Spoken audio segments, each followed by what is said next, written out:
Bonjour et bienvenue à toutes et à tous. Aujourd'hui, on s'attaque à un sujet qui a l'air tout simple comme ça, mais qui est un vrai défi pour beaucoup de monde. Oui, un vrai moment de stress parfois. Se présenter en anglais.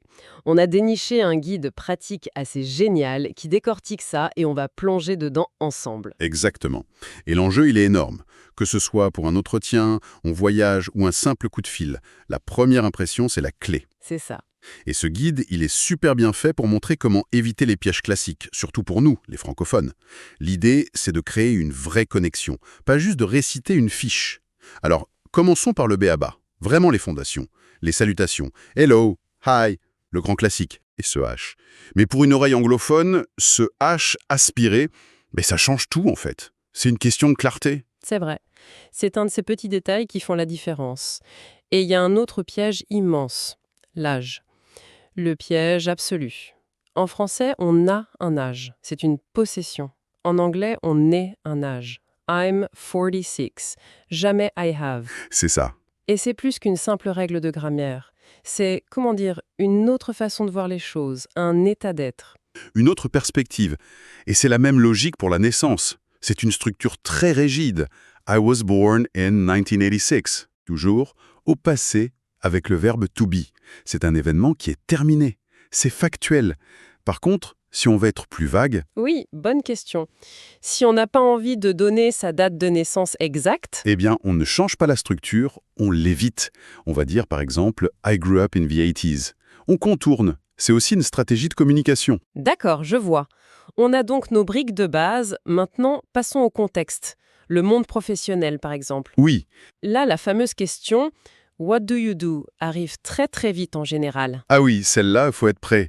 Et le guide insiste sur une règle d'or, mais vraiment d'or. Laquelle? L'article A ou an avant le métier.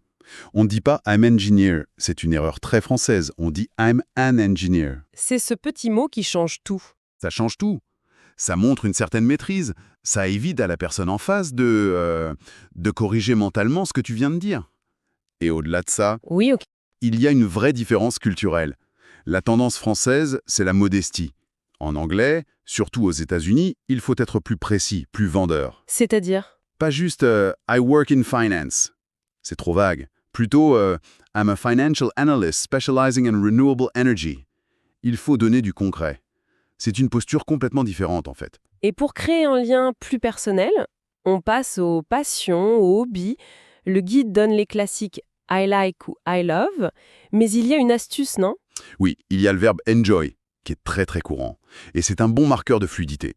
La règle est simple. Le verbe qui suit se termine toujours en ing. Ah oui, c'est vrai. I enjoy dancing, par exemple. Exactement, I enjoy hiking. Ça sonne tout de suite très naturel. Et le choix du hobby n'est pas anodin, il oriente la conversation. Donc si on résume, au final, chaque mot est un choix. Que ce soit pour parler de soi, de son travail, ce n'est pas juste une liste de phrases à apprendre. C'est tout à fait ça, il ne s'agit pas d'apprendre par cœur. Le guide propose des exercices, bien sûr, c'est essentiel de pratiquer. Mais l'idée, c'est d'aller plus loin. Voilà. La vraie question à se poser, ce n'est pas seulement comment est-ce que je me présente, mais plutôt quelle conversation est-ce que je veux lancer. Bien vu. Quelles informations je choisis de partager pour orienter la discussion là où j'ai envie qu'elle aille. Donc, la présentation n'est pas une fin en soi, c'est le début de l'échange. C'est le coup d'envoi. Et c'est toi qui décides des règles du jeu qui va suivre.